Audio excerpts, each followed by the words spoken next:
I'm making a video to explain this GoFundMe because it's just a lot easier than using words on a screen.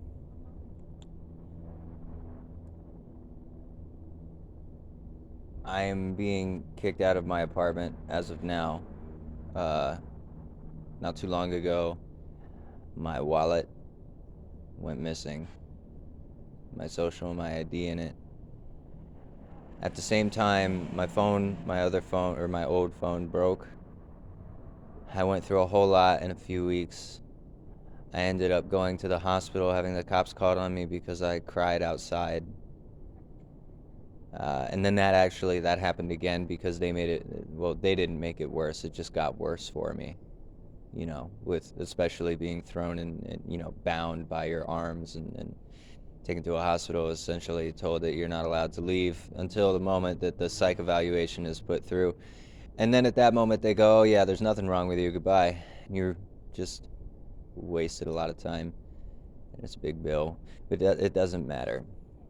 I've been going through shit all my life. It's nobody's fault. I was born blue. I was born without oxygen. I was born at an auspicious time, auspicious date. None of that really matters. The only focus is that I've been more or less going through personal trauma on the inside for a long time. And that makes it hard to work around people.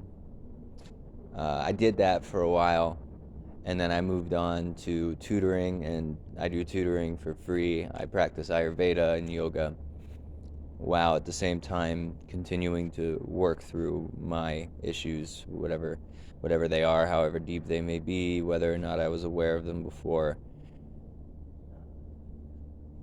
And especially over the last couple months, with the way that I've reacted to a lot of the conversations I've had to have, I've experienced quite a lot of rage.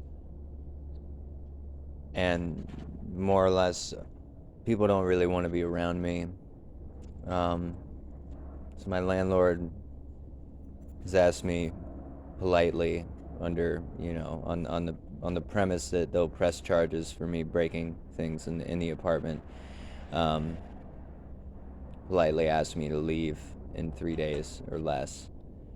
I live on a bed that's too small for me, in a room with two other people who really don't like me. And it's not their fault, but it's also not my fault. It doesn't actually matter, and they make their choices. They don't know much about me. Been through therapy all my life. I've had a lot of people very rudely tell me to fuck off and go get therapy or help. I took all the advice that I possibly could, and then I moved on and I started to live. And then eventually I got tired of living and I picked up a mission. And that's still where I am now, is continuously building up to a state of health and being where I can really feel that mission, and move as fast as I need to, and more or less lock in the resources that I need. I've been looking for over the table work for the last, especially couple weeks, but also under the table work for the last couple months.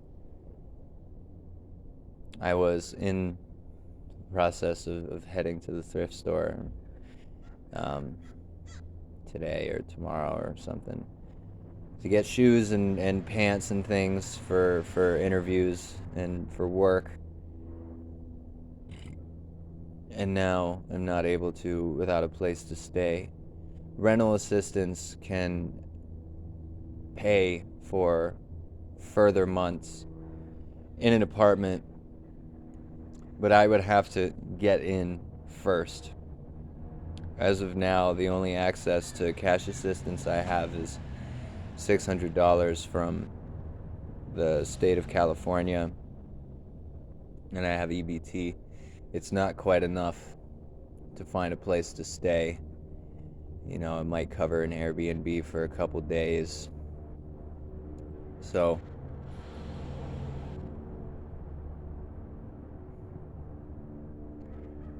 I'm essentially explaining as best I can my situation, why I'm here, I have to be accountable for my behavior and my decisions, and I am doing my best, but most people don't care. So, um, this is my statement as far as, why it's all falling apart. Most people, when they go through apocalypse, there are big justifiable reasons regarding their kids or some disaster in the world, or an emergency in work or family. And for me, I have always been in an emergency, in a personal emergency, sort of living in a personal problem.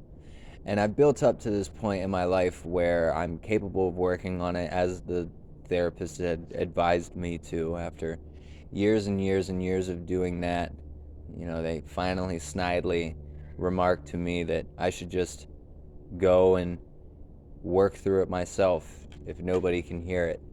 And that was the issue. Was I would jump from therapist to therapist, because it would get to a threshold where essentially we would have philosophical disagreements, and they would fall or they would lie sort of in the realm of truly debatable things.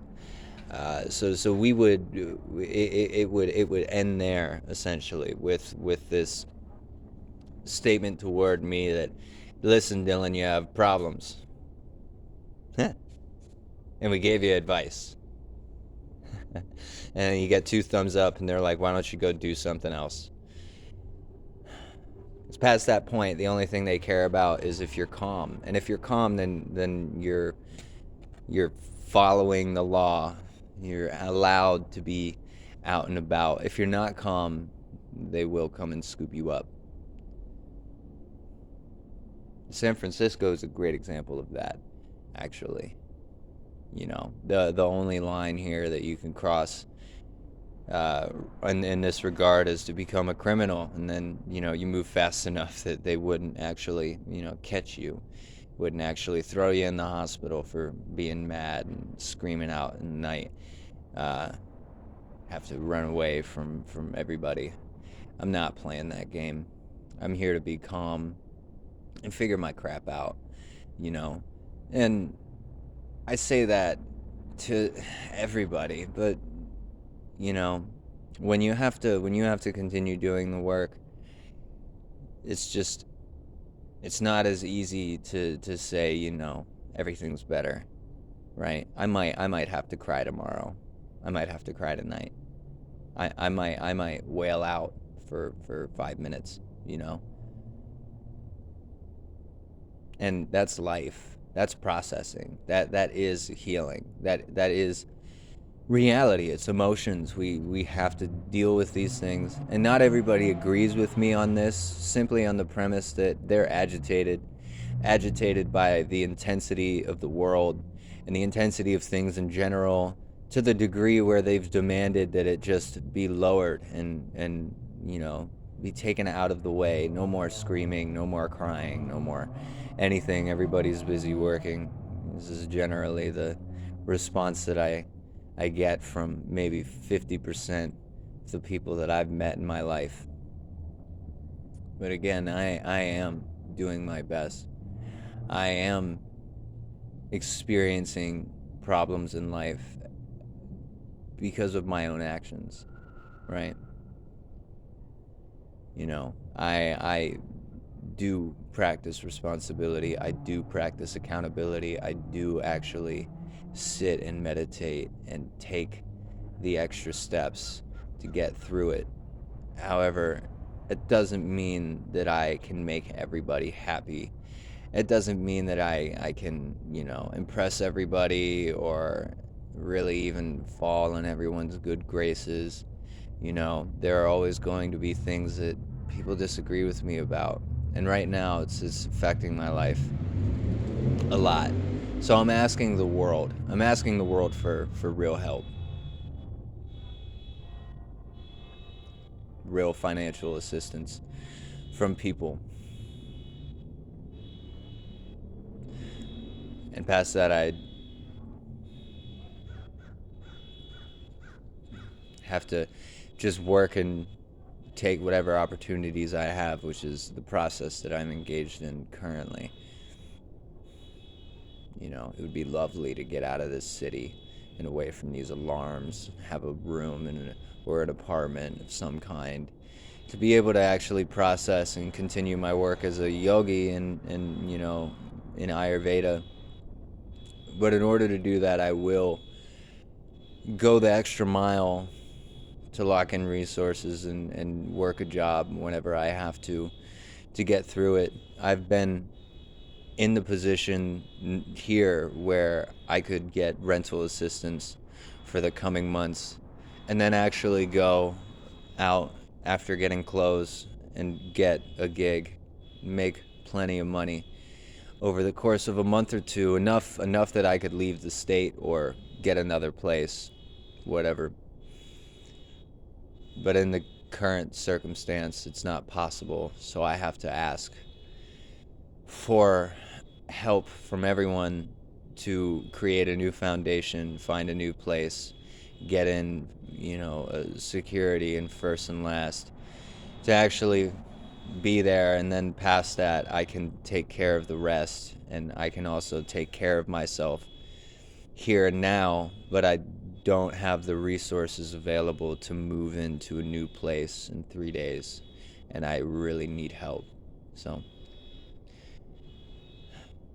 I hope everybody who's watching this is blessed. I hope everybody who, you know, watches this and thinks I'm fucking crazy or a sham is also blessed.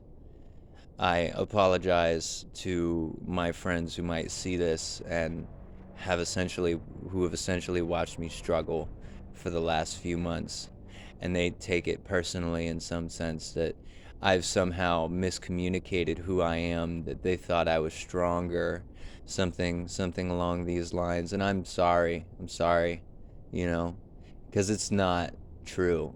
Actually, I never told anybody that I was stronger, you know. But I do appreciate that people hold me to a high standard, and I am doing my best.